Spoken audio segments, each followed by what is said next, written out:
Hello viewers, खबर आई BCCI ने declare किया कि अब इंडियन टीम के कोच गौतम गंभीर होंगे। ये बहुत अच्छी खबर है क्योंकि गौतम गंभीर तो खैर डिजर्विंग कोच भी है। हालांकि कोचिंग में उसका कोई बहुत ज्यादा एक्सपीरियंस नहीं है, तो मुझे ऐसा लगता है कि गौतम गंभीर की जो अप्रोच है एज अ क्रिकेटर जो रही है अभी तक, और इवन केकेआर की जो कोचिंग अभी उसने की, जिसके अंडर उसने अभी आईपीएल का टाइटल भी जिताया केकेआर को, तो वो देखते हुए मुझे लगता है कि इंडियन क्रिकेट में अभी तो इंडिया गौतम गंभीर के अलावा और कोई सुटेबल आदमी मुझे नजर आता नहीं है। और देखिए, राहुल द्रविड़ के बारे में ये लोग कह रहे हैं कि राहुल द्रविड़ का बहुत सक्सेसफुल करियर रहा और अब राहुल द्रविड़ ने जो अचीव किया है तो वो मतलब ये गौतम गंभीर के लिए बहुत डिफिकल्ट हो सकता है, और ये है और वो है। और इसमें क्या है कि गौतम गंभीर का क्रिटिसिज्म इसलिए भी होता है क्योंकि गौतम गंभीर काफी आउटस्पोकन आदमी है। तो आउटस्पोकन आदमी जो होता है उसके क्रिटिक्स थोड़े ज्यादा ही होते हैं, तो वो तो खैर अलग बात है। अब उस चीज का ये होता है कि कई बार आदमी को या टीम को उसका फायदा भी होता है और नुकसान भी होता है। तो लेकिन मुझे ऐसा लगता है कि ओवरऑल जिस तरह का एग्रेसिव या ऑफेंसिव अप्रोच जो रहता है गौतम गंभीर का ग्राउंड के ऊपर, मैं इंडिविजुअल्स के बिहेवियर के बारे में बात नहीं कर रहा हूं, मतलब इंडिविजुअल्स को डील करने के या इंटरपर्सनल रिलेशंस के बारे में बात नहीं कर रहा हूं, मैं टीम की परफॉर्मेंस की बात कर रहा हूं। As a cricketer, as a captain, जो भी गौतम गंभीर की परफॉर्मेंस रही है वो तो बहुत अच्छी रही है, और चाहे वो आईपीएल में हमने देखा, चाहे इंटरनेशनल मैचेस में देखा, और बहुत सारी मुश्किल परिस्थितियों में गौतम गंभीर ने टीम को उसमें से निकाला। प्लस 2 वर्ल्ड कप जो इंडिया ने जीते थे 2007 का और 2011 का, उसमें टॉप स्कोरर रहते हुए जिस तरह से गौतम गंभीर ने परफॉर्म किया, तो as a performer, as a cricketer, तो गौतम गंभीर के बारे में कोई शक ही नहीं है। अब ऑब्वियसली चूंकि गौतम गंभीर ने अब राहुल द्रविड़ को रिप्लेस किया है, तो इमीडिएट कंपैरिजन तो राहुल द्रविड़ के साथ ही होगा। और अभी मैं देखिए एक बात हमेशा कहता हूं कि जनता जो है ना, इसकी बड़ी शॉर्ट टर्म मेमोरी होती है।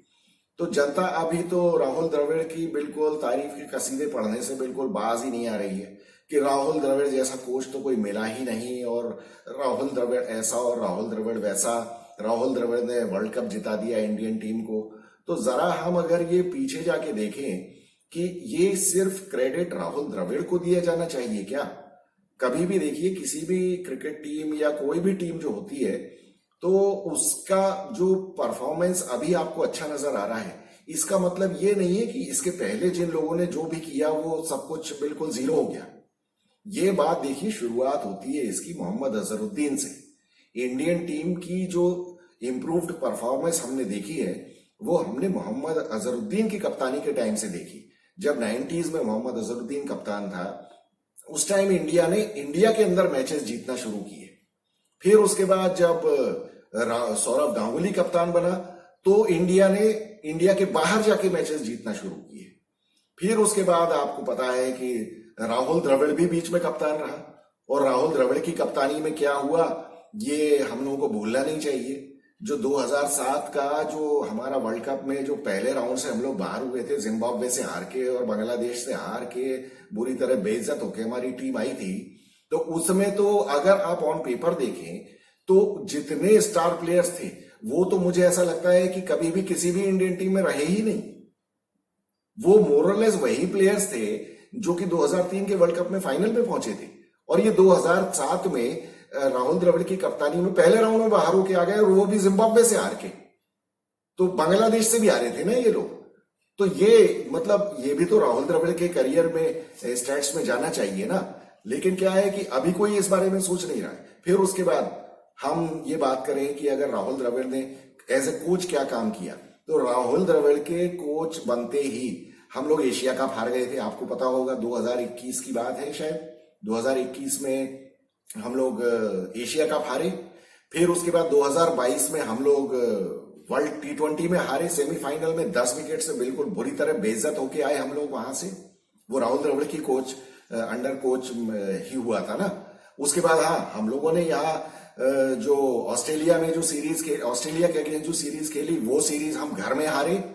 फिर वेस्ट इंडीज में हमारी अच्छी खासी मिट्टी पलीत हुई, कोई बहुत अच्छी परफॉर्मेंस हमारी नहीं थी। 2 T20 वहां पे भी हारे थे हम लोग वेस्ट इंडीज में, वो भी राहुल द्रविड़ के कोचशिप में ही हारे थे हम लोग।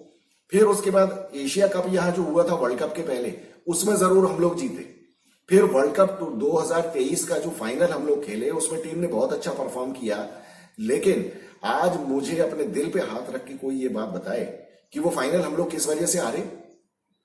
आप सब लोग भूल गए लगता है, या हो सकता है बहुत सारे लोगों को याद भी हो कि हम लोग वर्ल्ड कप हारे थे 2023 का, क्योंकि हमने वो घटिया पिच बनाई थी उसमें फाइनल मैच में।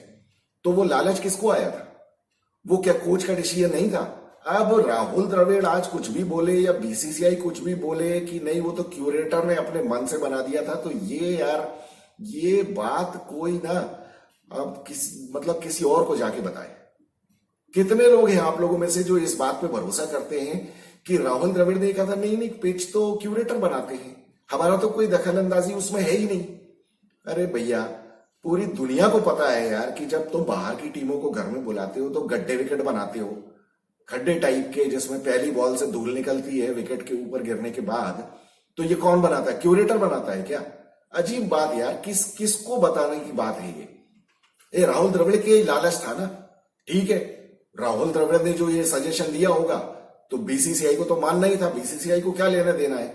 और फिर उसके बाद रोहित शर्मा को भी लालच आ गया कि हाँ ऐसा गड्ढा विकेट बना देते हैं, क्योंकि हमने अभी रिसेंटली हमने टेस्ट सीरीज हराई है, इनको ऑस्ट्रेलिया को यहाँ इस तरह के विकेट बना के तो हम इसी तरह से इनसे मैच जीत सकते हैं। तो वो डरपोक बने का एक जबरदस्त एग्जाम्पल था इनका, राहुल द्रविड़ का और रोहित शर्मा दोनों का, जो कि उल्टा पड़ गया इनके ऊपर।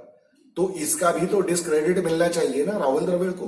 कोई आदमी अगर ये सोचे कि इंडियन टीम फाइनल में पहुंची और फाइनल तक बहुत बढ़िया एज ए चैंपियन खेली, तो क्या रीजन था कि बाद में वो बिल्कुल चूहों की तरह हार गए मैच, फाइनल मैच? तो उसका भी तो क्रेडिट देना चाहिए ना। जब आप तारीफ करते हैं तो जहां पे क्रिटिसिज्म ड्यू है वो भी तो करना पड़ेगा ना आपको।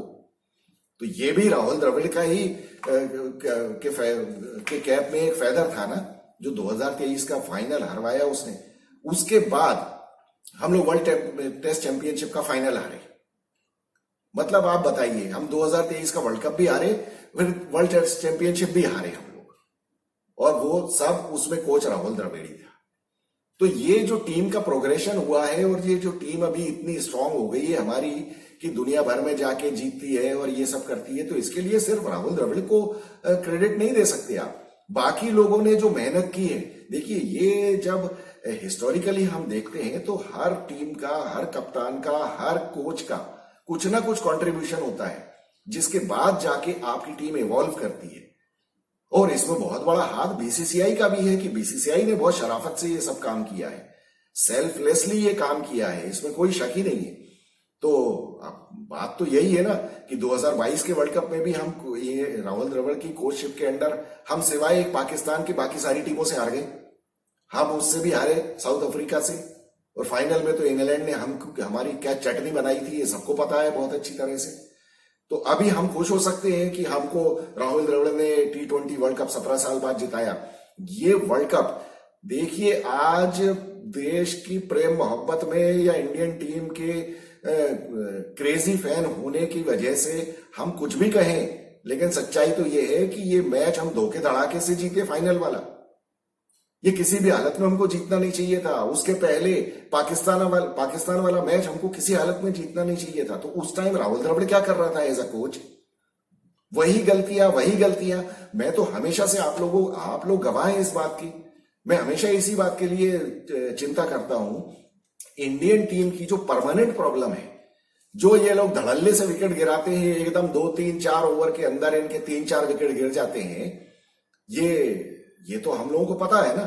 इसके लिए राहुल द्रविड़ ने क्या कर लिया? 2022 का जो पाकिस्तान का मैच आप जीते थे वर्ल्ड कप में, T20 वर्ल्ड कप में, उसमें भी पाकिस्तान के अगेंस्ट 30 रन पे 4 विकेट हो गए थे ना। तब राहुल द्रविड़ कहां था? राहुल द्रविड़ ने कौन सी मेंटेलिटी चेंज कर दी? और इस बार फाइनल में नहीं हुआ क्या हमारे साथ? इस बार फिर 39 for 3 हो गया था ना 5 ओवर के अंदर हमारा स्कोर। तो राहुल द्रविड़ का क्या कंट्रीब्यूशन है इसमें यार? और जो क्लासन ने गलत शॉट मारा, गंदी बॉलिंग के अगेंस्ट उसने पिटाई की, तो उसमें क्या हो गया भैया? किसने, राहुल द्रविड़ ने कौन सी हथेली लगा दी थी उसमें? वो तो सीधी सीधी क्लासन की गलती थी और साउथ अफ्रीका की गलती थी। और ये जो इंडियन टीम अभी जो ये इस तरह से परफॉर्म करती है कि जब ये फंस जाते हैं और फिर इनको एक मौका मिलता है, तो इसमें कोच का कंट्रीब्यूशन नहीं है, ये तो टीम का जो बिहेवियर चेंज हुआ है या ये जो इनमें जो कॉम्पिटिटिवनेस आई है, ये तो this has come for the over a period of the last 30 years. ऐसा थोड़ी हुआ है कि आज ही कोई अनोखे चैंपियंस आ गए हमारे पास। ये तो इनकी लीगेसी चली आ रही है, पुराने प्लेयर्स की, पुराने कोचेस की, पुराने कप्तानों की। विराट कोहली के बारे में भी हम लोग ये कहते हैं कि अरे कप्तान, एज ए कप्तान वो बहुत सक्सेसफुल है, तो इसका मतलब ये नहीं है कि उसको बनी बनाई टीम मिल गई या उसने टीम बनाई है। ये बनी बनाई टीम चलती चली आ रही है, ये इवॉल्व हो रही है पिछले 30 साल से। पहले हमारे पास फास्ट बॉलर्स नहीं हुआ करते थे, तो अब फास्ट बॉलर्स हमारे पास हैं, क्योंकि इसके लिए बहुत सारे लोगों का कंट्रीब्यूशन है। बीसीसीआई का है, सबसे बड़ी बात आईपीएल का कंट्रीब्यूशन है, जो प्लेयर्स को जो पैसा मिलता है जिसकी वजह से उनको फाइनेंशियल सिक्योरिटी मिलती है। उसके बाद बहुत सारे बच्चे अब क्रिकेट को एज ए प्रोफेशन देख रहे हैं, क्योंकि उनको अब इंडियन टीम में आके पैसा कमाने की जरूरत नहीं है, उनको आईपीएल से भी उनको वो फाइनेंशियल सिक्योरिटी मिल जाती है। ये बहुत सारी चीजें हैं जो बहुत बड़ा रोल प्ले करती हैं किसी भी कोच की और कप्तान की परफॉर्मेंस में। तो ये हम सब लोगों को भूलना नहीं चाहिए, ये थोड़ा सा लॉजिकल थिंकिंग करनी चाहिए हमको। तो अब हम बात करें कि गौतम गंभीर के पास क्या चैलेंजेस हैं। तो गौतम गंभीर के पास मुझे लगता है कि सबसे बड़ा चैलेंज तो यही है कि अब ये जो इंडियन टीम ये जो गलतियां परमानेंटली, कंटिन्यूअसली, कंसिस्टेंटली करती चली आ रही है, इसको किस तरह से रोकना है। ये जो इंडियन टीम अचानक 2-2, 3-3 विकेट अपने गिरा देती है, इसको किस तरह से रोकना है। और दूसरी बात, बहुत बड़ा चैलेंज गौतम गंभीर के सामने है कि अब उसको ऑलराउंडर तैयार करने हैं। एक सिर्फ हार्दिक पांड्या के भरोसे हम नहीं रह सकते। दूसरी बात, एक सिर्फ जसप्रीत बुमराह के भरोसे भी इंडियन टीम हमेशा जीत नहीं सकती है। ये भगवान का लाख लाख शुक्र है कि पिछले 1-1.5 साल से, जब से वर्ल्ड कप में टीम में वापस आया जसप्रीत बुमराह, तब से उसकी फिटनेस ठीक है। लेकिन क्या फिटनेस हमेशा ठीक रहती है किसी की? तो ये गौतम गंभीर के सामने बहुत बड़ा चैलेंज है कि अब ये बुमराह का रिप्लेसमेंट तैयार करना है। और मैं देखिए, बड़ी बात नहीं करता हूं, आप बुमराह को इस टीम में से निकाल दें तो इंडियन टीम को बहुत परेशानी हो जाएगी वर्ल्ड इवेंट्स में, बहुत ज्यादा परेशानी होगी। मुझे लगता है कि अब जो आने वाले चैलेंजेस इंडिया के सामने हैं वो है, एक तो देखिए वर्ल्ड टेस्ट चैंपियनशिप में अब इनको सिर्फ फाइनल पहुंचना ही नहीं है, अब इनको जीतना भी है, क्योंकि ये 2 बार लगातार फाइनल में पहुंच के हार रहे हैं और वहां पे भी ये लोग वही गलती करते रहे हैं। तो अब गौतम गंभीर के सामने सबसे बड़ा चैलेंज ये है कि इनको जीतना है, क्योंकि ये सब लोग कहते भी हैं कि test cricket is the pinnacle of cricket. तो अब आपको ये जीत के बताना है कि नहीं, अभी तक जो हम फाइनल में पहुंचे तो फ्लूक की वजह से नहीं। और उसमें इनका सबसे बड़ा चैलेंज होगा ऑस्ट्रेलिया का दौरा। हालांकि ऑस्ट्रेलिया का दौरा जो है, अब आपको ऐसा लगेगा कि पॉपुलर जो ओपिनियन है उसके अगेंस्ट मैं ये बात कहूंगा कि ऑस्ट्रेलिया का जो दौरा है ना, वो इंडिया के लिए थोड़ा आसान होना चाहिए। अब आप लोगों को ये लगेगा कि मैं ऐसी उल्टी बात क्यों कह रहा हूं। ऑस्ट्रेलिया या न्यूजीलैंड अब जब इंडिया आएंगे ना, तो वो दौरा इंडिया के लिए ज्यादा मुश्किल होगा। देखिए, मैंने पिछली बार भी कहा था जब न्यूजीलैंड और ऑस्ट्रेलिया आए थे, और इवन इंग्लैंड जब आया था, मैंने कहा था कि जिस तरह के विकेट्स ये लोग बना के अभी तक घर पे जीतते रहे ना, कि जब इनके स्पिनर्स आते साथ ही हर बॉल के ऊपर विकेट लेते हुए दिखते हैं, और अक्षर पटेल और रविंद्र जडेजा और अश्विन बिल्कुल राक्षस बन के टूट पड़ते हैं सामने वाली टीम के ऊपर। अब ऑस्ट्रेलिया और न्यूजीलैंड तो खास तौर पे ये बहुत ज्यादा प्रिपेयर होके आएंगे, तो इनके साथ अब जो घर में सीरीज होगी ये बहुत मुश्किल होने वाली है इंडिया के साथ। अब इस तरह से नहीं होगा। पिछली बार भी ऑस्ट्रेलिया ने एक मैच तो हरा ही दिया था ना इंडिया को, और इवन इंग्लैंड ने हरा दिया था। लेकिन इंग्लैंड के साथ प्रॉब्लम क्या थी कि इंग्लैंड के पास वो उस क्वालिटी के स्पिनर्स नहीं थे। उनका वो जो लीच था, वो लीच तो बिल्कुल ही अनफिट ही हो गया था ना पहले मैच के बाहर। और पहला मैच जब इन्होंने खेला, जो हारे ये लोग, उसमें वो टॉम हार्टली इनके ऊपर भारी पड़ गया, क्योंकि इन्होंने घटिया विकेट बनाया। बाद में इनको समझ में आ गया कि नहीं, अब ये विकेट हम बनाएंगे ऐसा तो हमारे ऊपर उल्टा वार हो सकता है। तो इनको समझ में आया, तब इन्होंने थोड़ा स्पोर्टिंग विकेट बनाया। लेकिन वहां इंग्लैंड की गलती ये रही कि उन्होंने अपनी अप्रोच ही चेंज नहीं की, वो बेसबॉल वाली, उसके चक्कर में वो हार गए। अदरवाइज वो इसमें अच्छी खासी मुसीबत पेश कर सकते थे इंडियन टीम के सामने। जो रूट ने जिस तरह से बैटिंग की है, वो जो रूट की बिल्कुल भी परफॉर्मेंस वैसी हमने आज तक नहीं देखी है। और इसी तरह से आगे जब ऑस्ट्रेलिया आएगी तो ऑस्ट्रेलिया बिल्कुल स्पिनर्स भर के लेके आएगी अपनी टीम में। न्यूजीलैंड के पास तो बहुत अच्छे स्पिनर्स ऑलरेडी हैं, तो ये लोग बहुत तैयार होके आएंगे इस बार जब भी आएंगे। और ऑस्ट्रेलिया जब ये लोग जाएंगे तो वहां इन लोगों को कंपैरेटिवली इजी पड़ेगा, क्योंकि वहां पे देखिए अब ऑस्ट्रेलिया की टीम में सबसे बड़ी प्रॉब्लम ये हो गई है कि उनका जो सबसे बड़ा जो पिलर था बैटिंग का, स्टीव स्मिथ, वो बिल्कुल ही आउट ऑफ फॉर्म हो गया है। वो पिछली 2 सीरीज से बिल्कुल भी चला नहीं तो आप लोगों को पता है वो तो 700-700 रन बनाता था सीरीज में, तो उसके रन तो बिल्कुल ही माइनस हो गए ना। उसने तो कोई रन ही नहीं बनाया इंडिया के अगेंस्ट ये पिछली दोनों सीरीज में। तो और दूसरा डेविड वार्नर का भी फॉर्म, अब डेविड वार्नर किस तरह से खेलेगा पता नहीं। साथ ही साथ मार्नस लबुशेन भी पिछली सीरीज में जो ये लोग जीते थे वहां, उसमें 1 सेंचुरी उसने जरूर बनाई थी, लेकिन उसका भी फॉर्म पिछले कुछ दिनों से ज्यादा अच्छा नहीं चल रहा है। तो गौतम गंभीर के लिए ऑस्ट्रेलिया का दौरा तो मुझे लगता है कि आसान होगा। आप लोग मार्क कर लीजिए कि यहाँ इस बार ये लोग सीरीज बचाने की तो प्रॉब्लम नहीं, बल्कि फिर से जीत सकते हैं, तो इनकी हैट्रिक हो सकती है और ये मौका इनको छोड़ना नहीं चाहिए। अब आप लोगों में से बहुत सारे लोगों को ये ताज्जुब हो रहा होगा, लेकिन जब ये सीरीज होगी ना तब देखेंगे हम। और वही ऑस्ट्रेलियन टीम जब इंडिया आएगी वो भारी पड़ेगी इंडिया के ऊपर, क्योंकि यहां इन लोगों का लालच मुझे लगता है खत्म नहीं होगा कि नहीं हमको तो गड्ढा बनाना है, और गड्ढा बनाया तो ये उल्टे उस गड्ढे में गिरेंगे।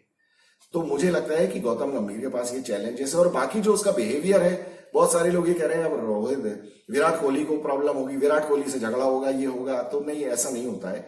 ये लोग प्रोफेशनल क्रिकेटर्स हैं। और अब गौतम गंभीर, ऐसा नहीं है कि गौतम गंभीर खुद जाके लड़ाई करता था विराट कोहली से। वो सिचुएशन में ऐसा हो जाता है, मैच की सिचुएशन में, जब आप दोनों प्लेयर्स, एग्रेसिव प्लेयर्स, 2 अलग अलग टीमों से खेल रहे हो एक दूसरे के अगेंस्ट, तो वो हो जाता है। जब यहाँ पे अब राहुल द्रविड़ गौतम गंभीर ऐसे कोच खेलेगा और विराट कोहली उसके अंडर में खेलेगा, तो यहाँ दोनों मिलके ही खेलेंगे। और यहाँ पे सभी लोग प्रोफेशनल हैं, मुझे लगता है कि ऐसी कोई प्रॉब्लम होगी नहीं। बल्कि अब विराट कोहली की परफॉर्मेंस मुझे बेटर होती हुई नजर आती है गौतम गंभीर के अंडर में।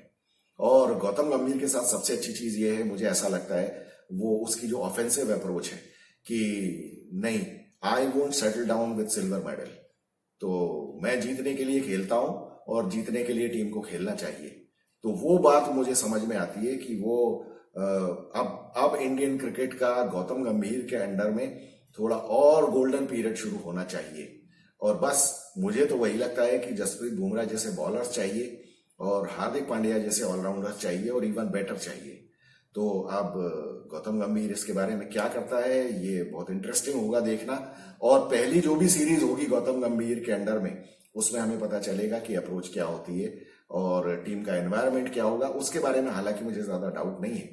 तो आप लोग बताइए व्यूअर्स, आप लोगों को क्या लगता है कि गौतम गंभीर के आने से क्या इंप्रूवमेंट होगी परफॉर्मेंस में, या राहुल द्रविड़ की as a coach overall performance कैसी रही? क्या आप लोग मेरी बात से एग्री करते हैं, या फिर गौतम गंभीर क्या इंडिया की ये जो परमानेंट प्रॉब्लम है, ये धड़ल्ले से विकेट गिरने वाली, इसको रोक पाएगा? और क्या इंडिया नई हाइट्स गौतम गंभीर की कोचशिप में अटेन कर सकती है? I look forward to hearing from you. If you like this video, then please like, share and subscribe. And I look forward to hearing from you. This is Vikas Saxena, the biased analyst. Thank you so much.